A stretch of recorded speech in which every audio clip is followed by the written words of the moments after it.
Nalaglag mula sa Santolan flyover ang isang closed van matapos bumangga sa poste ng ilaw kanina madaling araw. Hinahanap ang tumakas na driver. May unang balita live si James Agustin. James.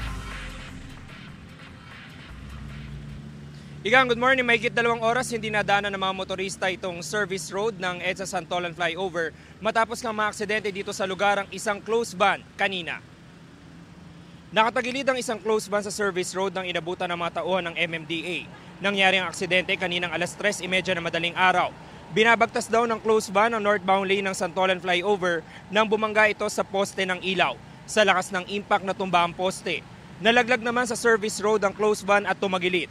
Ayon sa isang saksi, may motorcycle taxi rider na tumulong sa driver na makalabas sa closed van. Wala naman daw natamong sugat ang driver na patuloy pang hinahanap ngayon ng mga otoridad matapos tumakas.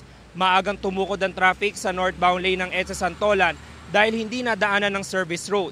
Pasado alas 5 na ng umaga nang tuluyang maialis ang closed van.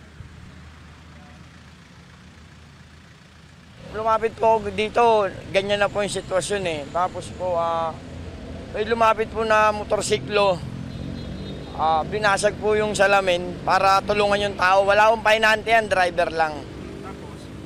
Tapos umalis po yung driver.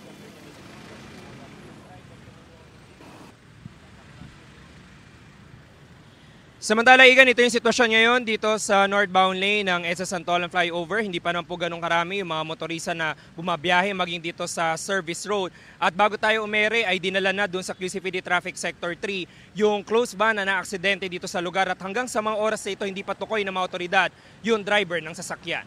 Yan ang balita mula rito sa Quezon City. Ako po si James Agustin para sa GMA Integrated News. Igan, mauna ka sa mga balita, mag-subscribe na sa GMA Integrated News sa YouTube para sa iba't ibang ulat sa ating bansa.